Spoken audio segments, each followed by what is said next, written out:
What's going on, guys? It's Brandon back here again today for another playoff series preview. We're halfway done after this one, and we got my favorite one to do out of all of these so far. Toronto and Ottawa. The Battle of Ontario is back for the first time since I've been alive. I was born pretty much right after the last one, so it's good for it to finally make its way into my life.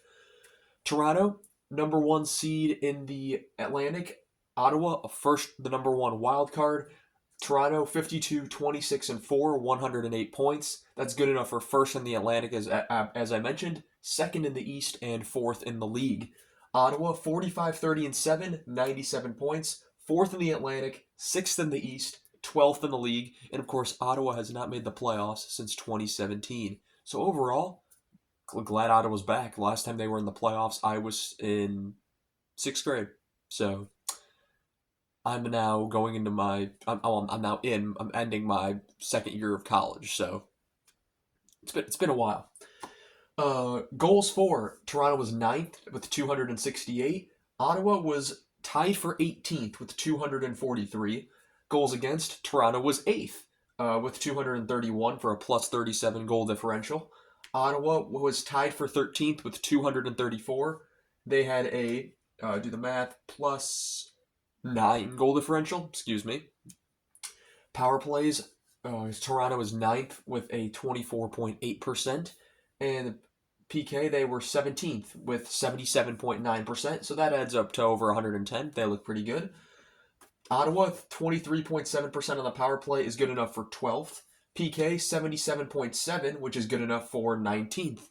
So 9th and 12th, 17th and 19th. Not too far apart in those categories.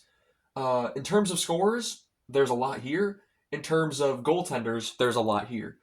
Marner led the way for the Leafs. Could be a free agent, could be a Blackhawk, we'll see. 81 games played, 27 goals, 75 assists for his first 100-point season. He's been in the 90s. It's about time he hits 100 points because he isn't a 100-point player after all these years, no matter if he never hit it. 102 points for him. Nylander, 82 games played, 45 goals, which flew really under the radar, I thought. Toronto themselves have not gotten as much attention this year, and I think it's because of 8 years now of not living up to what was expected. Although 3 of those years I think could be forgiven. Anyway, Nylander 45 goals, 39 assists, 84 points. Matthews had only played 67 games, but he still had 33 goals, 45 assists, 78 points. Tavares had 75 games played, 38 goals, 36 assists, 74 points. Nyes had 58 points in 78 games. I put that on the board because he probably would have had 60 had he played all 82 games. In terms of Ottawa, they had 2 guys hit 60 points. Stützle, he had like 90 points a couple years ago, and if no one talked about it.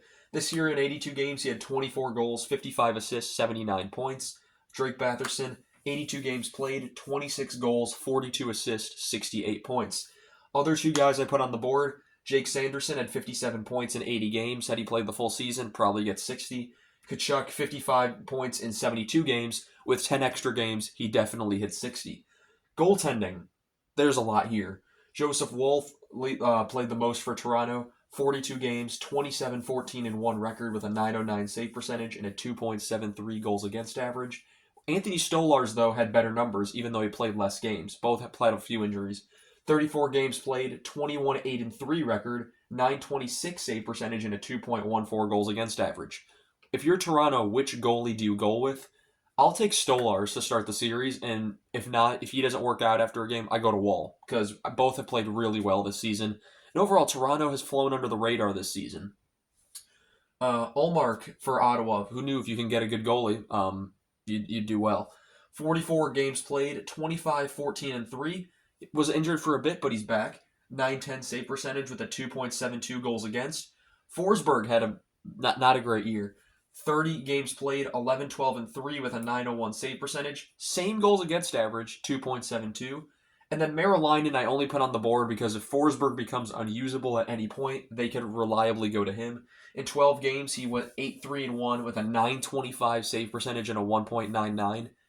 That makes me think if they could move Forsberg at the end in the offseason, they will, and Marylainen will be the backup because they've signed Ullmark to that extension. Meetings between these teams this year, Ottawa won all of them. which is scary for Toronto, if you ask me. In Toronto on November 12th, Ottawa wins 3-0. In Ottawa on January 25th, Ottawa wins 2-1.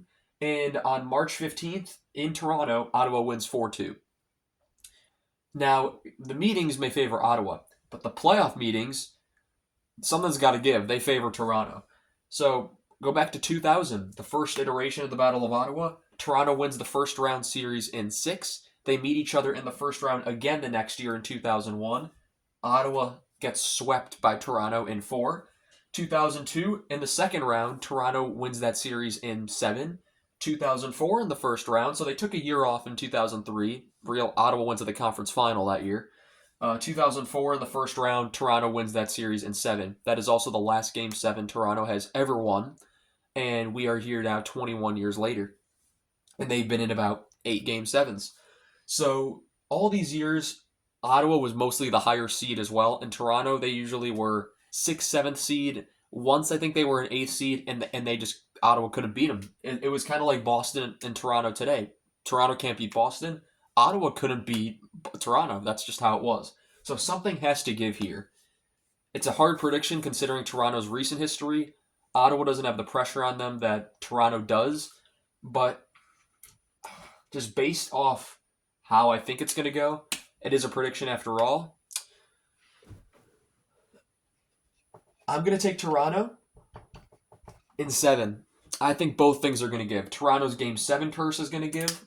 I think Toronto's playoff woes are going to give. And I think Ottawa is the only thing that's not going to give is Ottawa losing to Toronto. I think it's going to go the full 7 for the 3rd straight time. But overall, the Battle of Ottawa is back. Battle of Ontario is back. And I hope to see this a lot more soon. I want to thank you all so much for watching this video. And I shall see you all in the next one. Have a good one.